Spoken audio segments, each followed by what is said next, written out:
Olá, quinta-feira, 30 de março de 2017. Quem tem aquela velha televisão de tubo e não sabe o que fazer, este é o momento para descartar os aparelhos antigos, hein?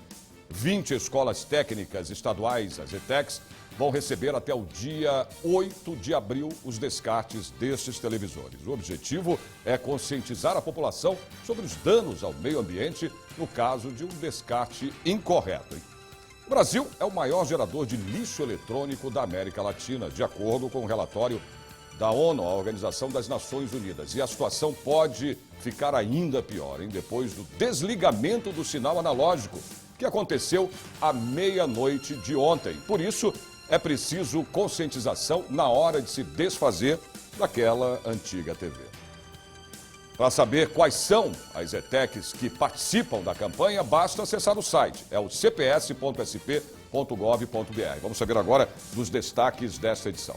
Prefeitos e vereadores da capital paulista e Grande São Paulo participaram de um seminário aqui na Assembleia para reduzir o déficit habitacional no estado de São Paulo. Ciclo de palestra da Frente Parlamentar de Segurança do Parlamento Paulista debate a revogação do Estatuto do Desarmamento. A partir de agora, no Jornal da Assembleia.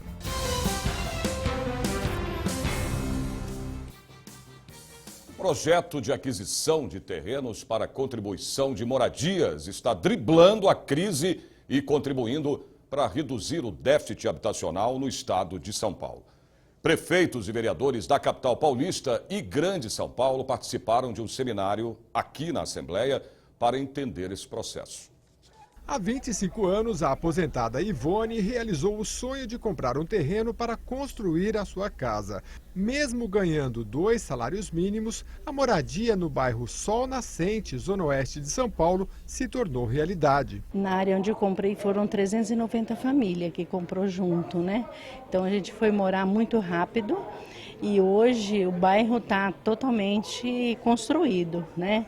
E sem esta possibilidade que eu conheci, que faz parte da Associação dos Trabalhadores Sem Terra de São Paulo, eu não conseguiria minha habitação, com certeza não conseguiria. O terreno comprado por Ivone foi conquistado graças à sua participação na Associação dos Trabalhadores Sem Terra do Estado de São Paulo, criada pelo deputado Marcos Zerbini, do PSDB, há mais de 30 anos. O parlamentar, que é contrário a invasões de terrenos, vem aprimorando um processo de aquisição de terrenos com a participação da população de baixa renda, que já atendeu mais de 22 mil famílias. Aqui em São Paulo foi feito um trabalho que começou na década de 80, que já atendeu 22 mil famílias, pessoas simples que ganham muito pouco, que conseguiram se organizar, comprar coletivamente grandes áreas de terra e implantar loteamentos de interesse social.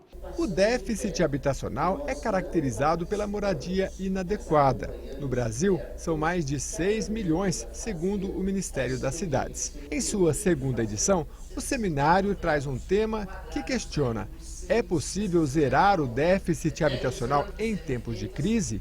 O feito foi alcançado na cidade de Novo Horizonte, explica o deputado. E em Novo Horizonte já existem 2 áreas adquiridas, uma delas já aprovada, loteamento começando a ser aberto, e no próximo sábado vai ter o sorteio dos lotes para as famílias que participaram dessa experiência.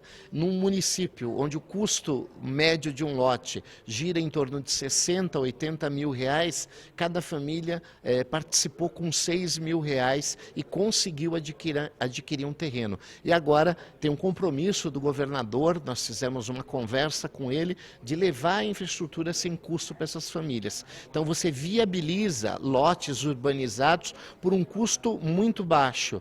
E no momento de crise é isso que a gente precisa fazer, usar a criatividade, procurar experiências que deram certo para que as pessoas possam enfrentar e resolver o problema habitacional. E acontece neste momento no plenário José Bonifácio aqui da Assembleia Legislativa, o 3º Congresso de Programas e Pesquisas Globais. Eu vou conversar agora com o repórter Jorge Machado, que se encontra aí no plenário José Bonifácio, para falar mais sobre esse congresso. Olá, Jorge. Olá, Sérgio Everton, é isso mesmo. O programa de pesquisas globais está ouvindo neste momento o Dr. Washington Fonseca. Ele é advogado, é especialista em transplantes de órgãos no Brasil. Ele está neste momento falando sobre a questão dos doadores vivos. Vamos até acompanhar um trecho desta palestra. É gratuita, sem qualquer tipo de custo, até porque o comércio de órgãos no Brasil é absolutamente proibido. Então, o que acontece? E aí volta um pouco no meu slide anterior. Quando a gente fala em autorização judicial, uma das coisas que a gente necessariamente tem que demonstrar como promotor de justiça e para um juiz, necessariamente são os exames que demonstrem a possível compatibilidade entre doador e receptor. Então, um dos elementos, uma das documentações básicas que a gente obrigatoriamente tem que ter é a demonstração de compatibilidade entre doador e receptor, sob pena de não haver necessariamente a autorização judicial para a realização do transplante. Isso é muito importante. Esse é o Dr. Washington Fonseca falando sobre a doação inter vivos. Ele já falou inclusive de transplante de córnea, que não tem fila no Brasil, inclusive em algumas cidades do interior tem até excesso de órgãos. Lembrando que este evento do ILP, Instituto do Legislativo Paulista, continua na parte da tarde, também com o lançamento da revista científica Impacto Conexões, do lançamento do livro Conexões e também do livro Plano de Negócios Terceiro Setor, com o Dr. Rodrigo Tritapepe, que está ali na mesa principal. Rodrigo Tritapepe, que é o presidente do Instituto do Legislativo Paulista. Sérgio, é com você. Obrigado, Jorge. Eu continuo aqui na frente do telão, porque a gente vai falar agora sobre uma exposição do artista, diretor, cenógrafo e ator Gianni Ratto, que completa 100 anos. Pode ser vista, olha, no Sesc da Consolação. A Priscila Silvério já está a postos aí, né, no nosso telão. Né, Priscila? Vamos ver se ela está me ouvindo. Está me ouvindo, Priscila? Bom, vou chamar, acho que ela não me ouve, mas ela vai entrar já já. Priscila, você está me ouvindo, né? Queria que você me falasse um pouco sobre essa exposição que acontece aí no Sesc da Consolação, aqui em São Paulo. Oi, Sérgio. Os visitantes vão se sentir no bastidor, então, de um teatro. Isso porque Gianni Ratto foi um dos grandes cenógrafos, tanto da Itália quanto no Brasil, além de diretor. Mas quem vai contar um pouquinho melhor para a gente dessa história é a Sabrina Pope Marim, que é a supervisora de programação aqui do Sesc Consolação. Me fala um pouquinho, quem foi esse grande artista? O Gianni Ratto foi um importante pensador da cena teatral. Ele nasceu em Milão e sempre teve, logo desde a infância, teve influências das artes pela mãe, que era musicista. Ele inicia a carreira profissional no contexto do pós-guerra, contribuindo para a formação, para a reestruturação desse teatro italiano, onde ele ajuda a fundar o Teatro Piccolo, que é um teatro que ele atua bastante em assinando cenografia de muitos espetáculos. Na Itália ainda, outro teatro que ele atua bastante é o Scala de Milão, que é um importante palco da ópera, que ele também assina grandes montagens, importantes montagens na Traviata, entre outras, né? Então ele atua, nesses 9 anos que ele fica na Itália trabalhando, até vir aqui para o Brasil, ele assina 120 espetáculos, então ele tem uma produção muito intensa. Então isso um pouquinho que está mostrado aqui nessa exposição. Por que ele veio para o Brasil? Então, aí como ele tinha uma produção muito intensa já na cenografia, e o Gianni era inquieto, queria experimentar outras possibilidades dentro do teatro, ele recebe um convite da Maria Della Costa para atuar na direção da fundação desse Teatro Maria Della Costa, e aí ele vem para o Brasil e adota o Brasil como país que ele vai ficar até o final da vida. E aqui no Brasil ele trabalha com vários atores, várias companhias, dirige vários espetáculos. Aí aqui no Brasil a carreira dele está bem ligada a esse ofício de diretor. E ele descobre vários talentos como a Fernanda Montenegro, dirige a Bibi Ferreira, a Ítalo Rossi, enfim. Então ele tem uma atuação bem forte aqui no Brasil como esse diretor de teatro, marcando essa cena teatral brasileira, né? Valorizando os atores e os escritores nacionais.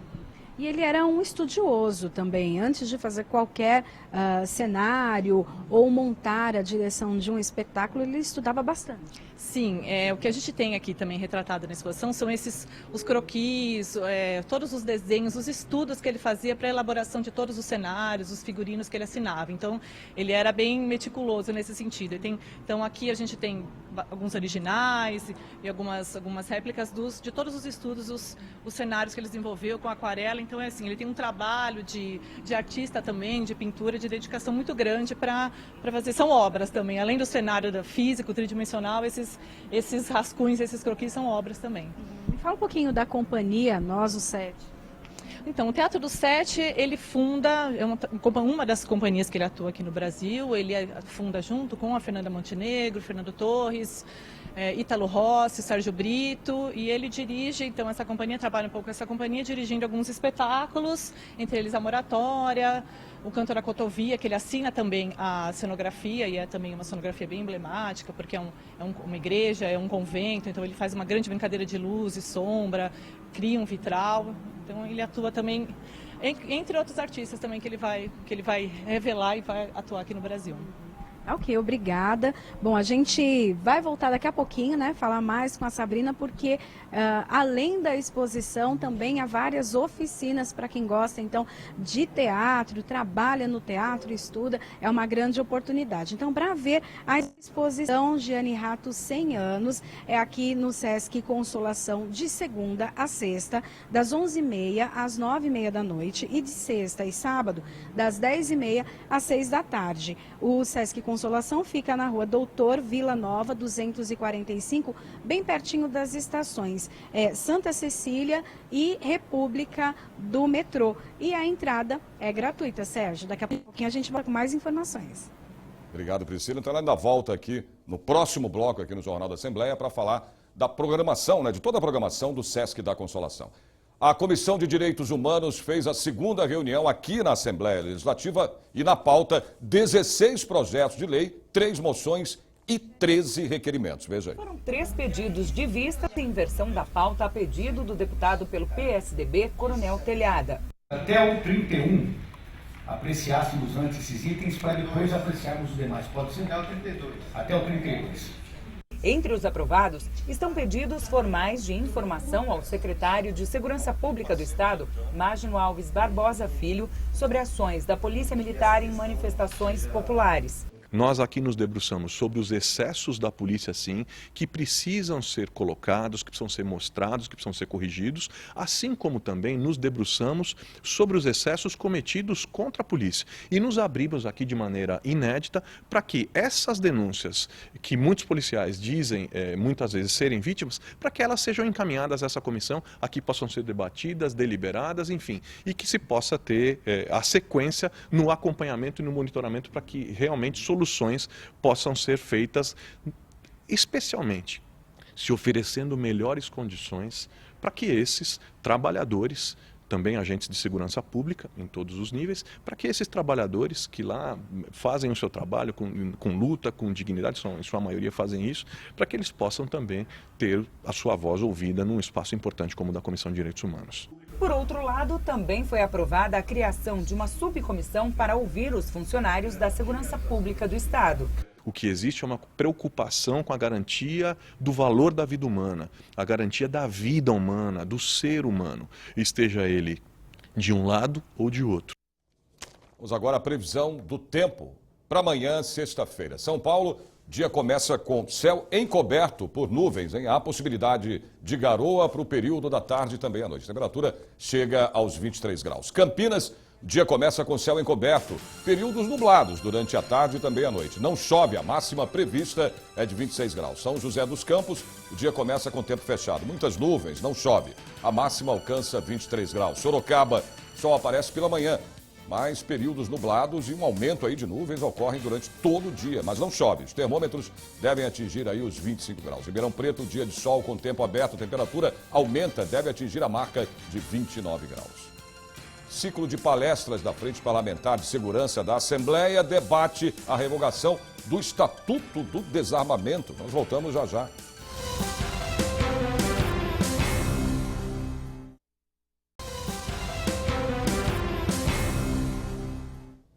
Ciclo de palestras da Frente Parlamentar de Segurança da Assembleia Legislativa debate a revogação do Estatuto do Desarmamento.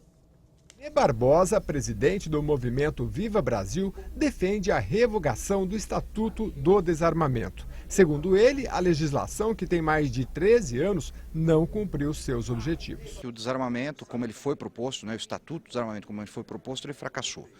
Fracassou na redução dos homicídios, fracassou na redução da criminalidade de forma geral, fracassou na redução da sensação de segurança do cidadão. E o segundo ponto, também muito importante, é o quê? É fazer uma lei adequada ao resultado do referendo de 2005, que até hoje não foi respeitado. Atualmente, quem quiser possuir uma arma precisa ter mais de 25 anos, comprovar ocupação lícita, habilidade física e psicológica e também de técnica para atirar, além da residência fixa e não antecedência criminal. O presidente do Movimento Viva Brasil diz que os critérios são rígidos e devem ser mantidos com a alteração da lei, com exceção da aprovação, que atualmente fica a critério de um delegado da Polícia Federal. Primeiro que nós temos uma burocracia gigantesca, por trás, que já dificulta muita coisa. A segunda questão é que isso só pode ser feito numa delegacia da Polícia Federal, o que acaba inviabilizando o processo para pessoas que moram longe dos grandes centros. E o terceiro ponto é que há uma discricionalidade na emissão, na autorização, tanto da compra da arma de fogo como do porte. Ou seja, o cidadão ele pode passar por todo o processo burocrático, apresentar todas as certidões negativas, fazer o curso, passar por teste psicológico e chega na hora, o delegado da Polícia Federal acaba negando esse pedido com critérios absolutamente subjetivos. Os ciclos de palestras na Assembleia Legislativa contam com o apoio do presidente da Frente Parlamentar de Segurança, deputado Coronel Camilo, do PSD, e tem parceria com o Movimento Direita São Paulo. Tínhamos lá no passado caixa eletrônico, desordem urbana. Já discutimos também assuntos ligados ao que está acontecendo na capital agora, com o combate à fiscalização de camelôs, esse tipo de problema que leva ao crime. E agora hoje nós vamos num debate super interessante aqui na Assembleia, trazer posições de um lado e de outro sobre o desarmamento. Então hoje começa aí com a palestra aí do Beto, Barbosa, que vai falar aí sobre desarmamento. E é um ponto de vista que a gente vai discutir agora. Devemos ou não armar a população, devemos ou não desarmar a população, é isso que vai ser discutido agora. Cada um dando a sua opinião para que nós, deputados, no futuro, possamos aí criar projetos, seja aqui na área ou sugerir na área federal, para que as modificações necessárias sejam feitas, sempre levando aí em consideração o melhor para a população brasileira. E quem gosta de pedalar e andar pela cidade pode aproveitar alguns passeios culturais que oferecem um serviço de bicicletário para os visitantes. No Museu da Casa Brasileira, que fica na Avenida Faria Lima, o bicicletário comporta, melhor dizendo, 40 bicicletas, hein? Nos finais de semana, a entrada é gratuita. Nos outros dias, o ingresso custa R$ 7 a inteira e R$ 3,50 a meia. Já no Museu da Imagem do Som, o MIS, que fica no Jardim Europa, o bicicletário fica no estacionamento e tem 6 vagas, hein? Só que é preciso levar corrente e cadeado. Na Casa das Rosas, o bicicletário com 20 vagas fica no Jardim do Museu. O Museu do Futebol, no estádio do Pacaembu, oferece um bicicletário gratuito, hein? Para até 12 bikes. No sábado, a entrada é gratuita. Nos outros dias, o ingresso custa R$ 5,00 a inteira e R$ 3,00 a meia. Bom, para conhecer a programação cultural de todo o estado, é só você acessar o site. s.sp.gov.br. Vamos falar agora com a repórter Priscila Silvério, que se encontra aí no Sesc da Consolação, né, Priscila? Você entrou há pouco aqui com a gente. Queria que você falasse o que mais a gente pode, o visitante, pode encontrar aí no Sesc da Consolação aqui em São Paulo.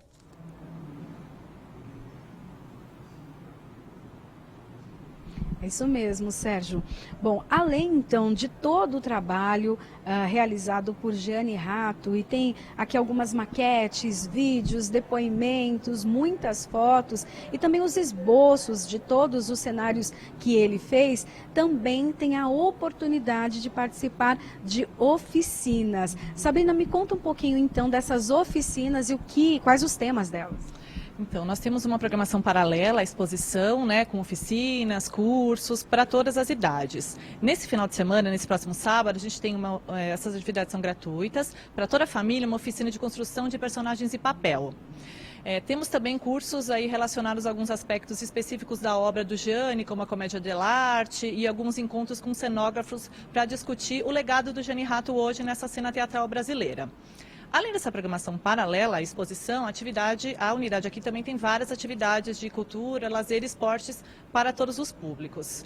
Nesse próximo final de semana, nos dias 1 e 2, sábado e domingo, nós temos o espetáculo de circo Vizinhos, que é um circo adulto.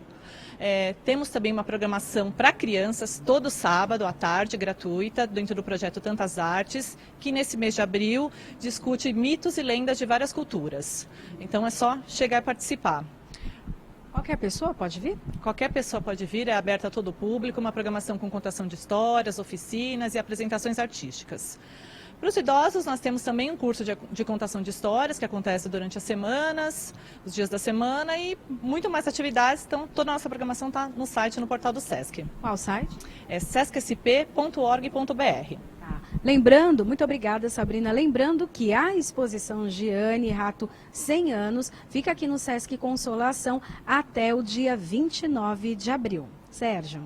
Obrigado, Priscila, pelas suas informações aí do Sesc Consolação aqui na cidade de São Paulo. Se você quiser visitar a exposição, basta ir ao Sesc, né? Vamos a mais uma rodada aí da previsão do tempo para amanhã em outras cidades do interior e também do litoral do estado, em Santos. Sol aparece encoberto pelas nuvens. Ocorrem aí períodos nublados e chuva a qualquer hora. A temperatura máxima chega a 23 graus. São José do Rio Preto, manhã com sol. Tempo aberto durante todo o dia. A temperatura alcança 30 graus. Mogi das Cruzes, manhã nublada. À noite, o tempo fica fechado. A máxima é de 22 graus. Piracicaba, sol aparece encoberto pelas nuvens. Ocorrem aí períodos nublados e à noite com muitas nuvens. A temperatura máxima atinge 27 graus. Especialistas se reuniram no Parlamento Paulista para discutir os riscos de utilizar um botijão de gás, sem procedência. Você vai ver já já.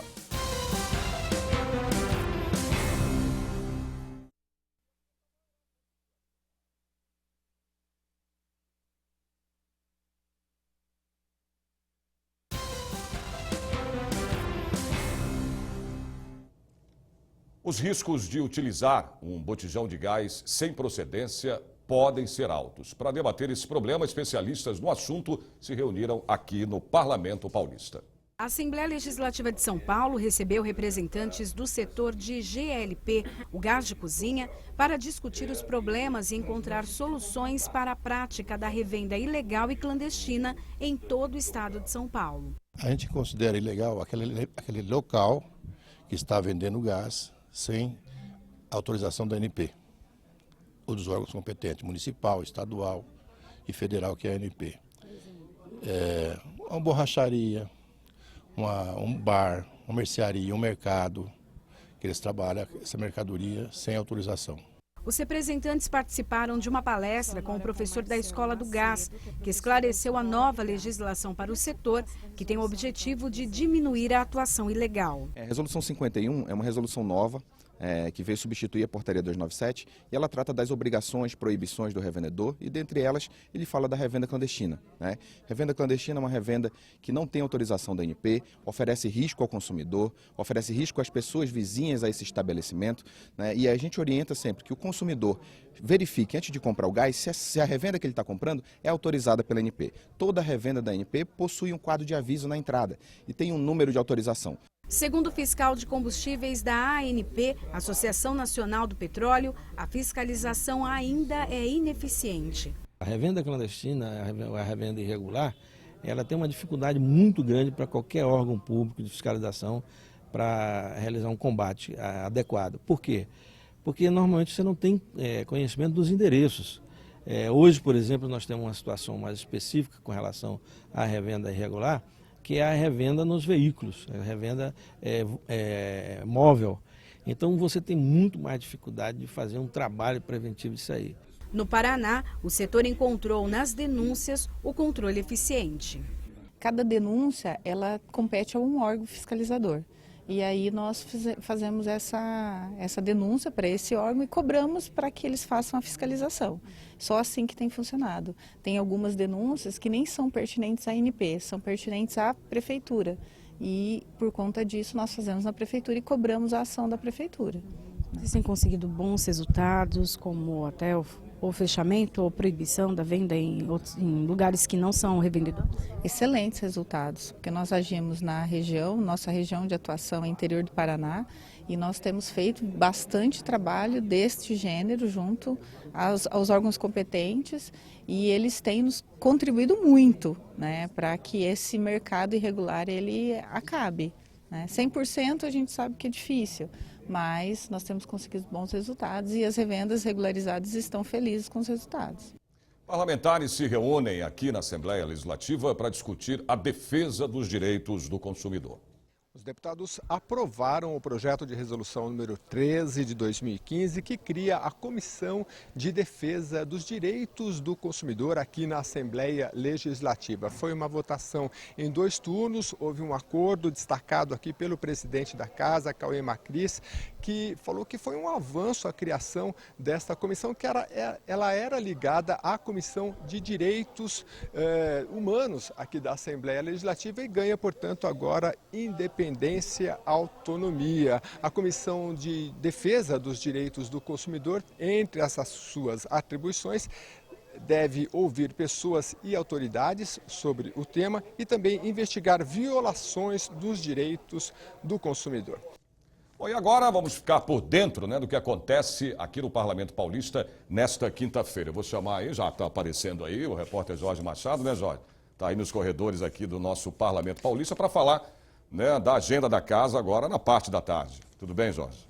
Tudo bem, Sérgio. Aqui no corredor, em frente à entrada dos plenarinhos, dos chamados plenarinhos da casa, no primeiro andar do Palácio 9 de Julho. Lembrando, o deputado Reinaldo Augusto, do PV, faz reunião com sua assessoria a partir das 2 horas para colocar a agenda política em dia. Às 3 da tarde, já tem também a agenda da deputada Leci Brandão, do PCdoB, participando aí os funcionários do gabinete sobre a organização de eventos. E uma nova reunião agendada para 6 da tarde, a deputada Leci Brandão, agora, no caso, com os integrantes do Conselho de Mandato. Às 5 da tarde acontece a reunião dos PMs de Cristo com o deputado Coronel Camilo, do PSD. E às 7 da noite acontece no auditório Franco Montoro a comemoração do Dia do Profissional de Mídia Eletrônica e Digital, que é hoje, 30 de março. O encontro é uma parceria do deputado Itamar Borges, do PMDB, com a ABIME, que é a Associação Brasileira de Imprensa e Mídia Eletrônica. E você confere tudo o que acontece no Parlamento Paulista no portal www.al.sp.gov.br. Sérgio. Ok, Jorge, obrigado aí pelas suas informações. Vamos à previsão do tempo para amanhã, sexta-feira, em mais cidades do interior do estado. Franca, o dia começa com tempo aberto e o sol prevalece durante todo o período. Não há previsão de chuva. A máxima atinge 27 graus. Bauru, dia de sol com tempo aberto, também não chove, a temperatura chega aos 28 graus. Limeira, tempo encoberto, dia com muito sol, não chove também, a máxima é de 27 graus. Marília, sol com aumento de nuvens, também não chove. A máxima prevista é de 26 graus. Por hoje é só, o Jornal da Assembleia termina aqui. E você, não pode perder o programa Assembleia Segurança, que vai ao ar amanhã, na sexta-feira, a partir das 8 da noite, com a apresentação do jornalista Jorge Machado, que vai falar sobre a desordem urbana causada pelos pancadões, com a participação do deputado Coronel Telhada. Olha, você também pode acompanhar aí a nossa programação aqui da TV Assembleia SP através do portal, que é o al.sp.gov.br. A gente se vê de novo amanhã, a partir do meio-dia. Até lá.